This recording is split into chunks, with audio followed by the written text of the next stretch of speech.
Hello friends, ഞാൻ നിങ്ങളുടെ ഷീബ ടെസി. പുതിയൊരു വീഡിയോയിലേക്ക് എല്ലാവർക്കും സ്വാഗതം. വൈകുന്നേരങ്ങളിൽ ചായയുടെ കൂടെ കറുമുറയെന്ന് കഴിക്കാൻ പറ്റിയ നല്ലൊരു ഈവനിങ് സ്നാക്കിൻ്റെ റെസിപ്പി ആയിട്ടാണ് ഞാനിന്ന് വന്നിട്ടുള്ളത്. ബേക്കറികളിലെല്ലാം നിങ്ങൾ പാക്കറ്റിൽ ഇരിക്കുന്നത് കണ്ടിട്ടുണ്ടാവും. അപ്പോൾ അതേ ബേക്കറിയിൽ കിട്ടുന്ന അതേ ടേസ്റ്റോടു കൂടി തന്നെ നമുക്കിത് വീട്ടിലും പെട്ടെന്ന് തന്നെ തയ്യാറാക്കിയെടുക്കാൻ സാധിക്കും.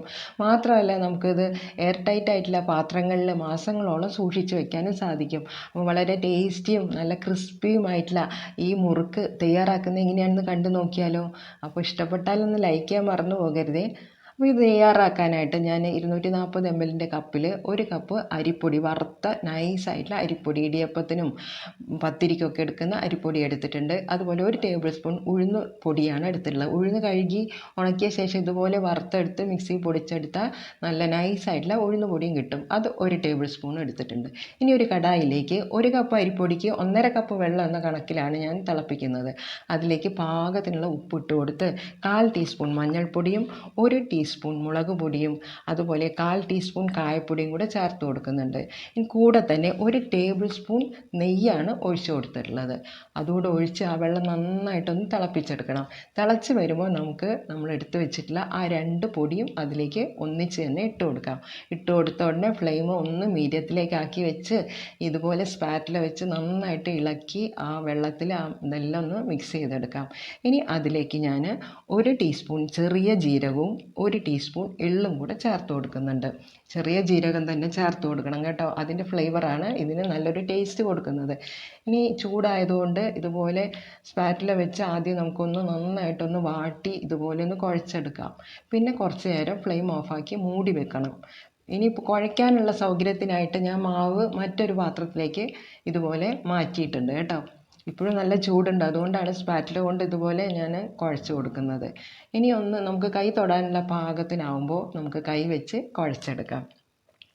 ഇനി അതിൽ വെള്ളം നിങ്ങൾക്ക് പോരാ എന്ന് തോന്നുകയാണെങ്കിൽ, മാവിന് കുറച്ച് വെള്ളം കൂടെ അതിലേക്ക് അബ്സോർബ് ആകുമെന്ന് തോന്നുന്നുണ്ടെങ്കിൽ കൈ പച്ചവെള്ളത്തിൽ മുക്കി അത് ഇതിലോട്ട് ഒന്ന് തെളിച്ച് കൊടുത്ത് ഇടയ്ക്ക് 1-2 പ്രാവശ്യം അങ്ങനെ ചെയ്ത് ഇതുപോലെ നല്ല പോലെ നമുക്ക് അമർത്തി കുഴച്ച് എടുത്താൽ മാവിന് നല്ല സോഫ്റ്റ്നെസ് കിട്ടും. അപ്പോൾ അതിന് വേണ്ടിയിട്ട് നല്ല പോലെ നമ്മൾ കൈ കൊണ്ട് തന്നെ നല്ല പോലെ കുഴച്ചെടുക്കണം.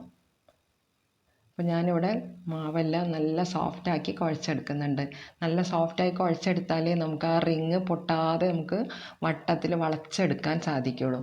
അതുകൊണ്ട് ഇതുപോലെ തന്നെ കുഴച്ചെടുക്കാം. ചൂട് കൂടുതലുണ്ടെങ്കിൽ കൈ ഒന്ന് പച്ചവെള്ളത്തിൽ മുക്കി ആ വെള്ളം ഒന്ന് ഇതിലേക്ക് കുടഞ്ഞ് വെച്ച് ഇതുപോലെ സോഫ്റ്റാക്കി കുഴച്ചെടുക്കണം. അപ്പോൾ ഇനി ഇവിടെ മാവ് ഞാൻ ഇവിടെ നോക്കൂ നല്ല പോലെ സോഫ്റ്റാക്കിയിട്ട് കുഴച്ചെടുത്തിട്ടുണ്ട്. ഇനി നമ്മൾ വേണ്ടതെന്ന് ചെറിയ ചെറിയ ബോൾസ് ഉണ്ടാക്കിയിട്ട് അത് ഇതുപോലെ ചപ്പാത്തി പലകയിലോ അല്ലെങ്കിൽ കൗണ്ടർ ടോപ്പിലായാലും മതി, ഇതുപോലെ നീളത്തിൽ റോളുകളാക്കുക. ആ റോളുകളാക്കുമ്പോൾ അധികം കനം കൂടാനും പാടില്ല, വളരെ കനം കുറയാനും പാടില്ല. കനം കുറഞ്ഞു കഴിഞ്ഞാൽ പൊട്ടിപ്പോകും. കനം കൂടി കഴിഞ്ഞാൽ അതിൻ്റെ ഉള്ളിൽ നന്നായിട്ട് വെന്ത് കിട്ടത്തില്ല. എന്നിട്ട് നമ്മളത് റൗണ്ടാക്കി മുറിച്ച് ഓരോരോ മുറുക്കുകളാക്കി ഉണ്ടാക്കിയാൽ മതി. ഇങ്ങനെ റൗണ്ടിൽ ഉണ്ടാക്കുന്നതുകൊണ്ടാണെന്നൊന്നും ഇതിന് റിങ് മുറുക്കെന്ന് പറയുന്നുണ്ട്. ചിലർ മോതിര മുറുക്കെന്നും പറയാറുണ്ട്.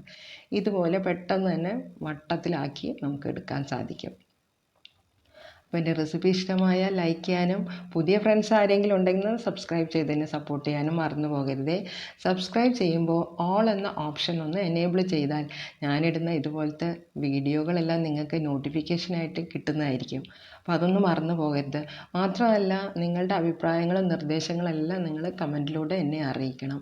അപ്പോൾ എനിക്ക് എൻ്റെ വീഡിയോസ് കുറച്ചുകൂടെ മെച്ചപ്പെടുത്താനും സാധിക്കും. നിങ്ങളുടെ കമൻസിന് വേണ്ടി ഞാൻ എപ്പോഴും നോക്കുന്നതാണ് കേട്ടോ. എല്ലാ കമൻസും ഞാൻ വായിച്ച് നോക്കാറുണ്ട്. അപ്പോൾ ഞാൻ 2 പാത്രങ്ങളിലായിട്ട് ഇതുപോലെ മുറുക്ക് തയ്യാറാക്കി വെച്ചിട്ടുണ്ട്. ഇനി ചുവട് കട്ടിയുള്ള ഒരു പാത്രത്തിൽ എണ്ണ ഒഴിച്ച് നന്നായിട്ട് തിളപ്പിച്ചെടുക്കണം. എണ്ണ നന്നായി തിളച്ച് കഴിഞ്ഞാൽ നമുക്ക് ഈ മുറുക്കുകൾ ഇതിലേക്ക് ഓരോന്നായിട്ട് ഇട്ട് കൊടുക്കാം. കൂടുതൽ ഇട്ട് കൊടുക്കരുത്. ഇട്ട് കഴിഞ്ഞാൽ അത് വെന്ത് വരാൻ കുറച്ച് സമയമെടുക്കും. അപ്പോൾ ആ പതയെല്ലാം ഒന്ന് ഒതുങ്ങി ഇതുപോലെ മുറുക്കുകൾ ഇങ്ങനെ മേളിലോട്ട് പൊങ്ങി വരും. ഈ സമയത്ത് നമ്മൾ നോക്കുക. അപ്പോൾ മീഡിയത്തിനും ലോയ്ക്കും ഇടയിലുള്ള ഫ്ലെയിം ആക്കി വെച്ചിട്ട് വേണം പിന്നെ ഫ്രൈ ചെയ്തെടുക്കാൻ. അപ്പോൾ ഇതിന് നല്ലൊരു ശബ്ദം ഉണ്ടാകും. ഈ മുറുക്ക് ഇങ്ങനെ തമ്മിൽ തട്ടുമ്പോഴും അതുപോലെ കോരിയെടുക്കുമ്പോഴെല്ലാം നല്ലൊരു ക്രിസ്പി ശബ്ദം കിട്ടും. അപ്പോൾ ആ സമയത്ത് വേണം നമ്മളിത് കോരിയെടുക്കാൻ. അപ്പോൾ ഇവിടെ നല്ല ടേസ്റ്റി ആയിട്ടുള്ള റിങ് മുറുക്ക് ഇവിടെ തയ്യാറാക്കിയിട്ടുണ്ട് കേട്ടോ. അപ്പോൾ ഇതേ ഒരു അളവിൽ നിങ്ങൾക്ക് ഉണ്ടാക്കിയെടുക്കാം. ഞാൻ ഇതിൻ്റെ ഇൻഗ്രീഡിയൻസ് എല്ലാം ഡിസ്ക്രിപ്ഷനിൽ കൊടുക്കുന്നതായിരിക്കും. അപ്പോൾ അത് നോക്കി എല്ലാവരും ഇതുപോലെ ഒരു മുറുക്ക് തയ്യാറാക്കി നോക്കണേ. അപ്പോൾ എൻ്റെ വീഡിയോ ഇഷ്ടമായാൽ ലൈക്ക് ചെയ്യാനും ഷെയർ ചെയ്യാനും മറന്നു പോകരുത്. Thank you for watching. നിർദ്ദേശങ്ങളും അഭിപ്രായങ്ങളെല്ലാം കമൻറ്റിലൂടെ എന്നെ അറിയിക്കണം കേട്ടോ.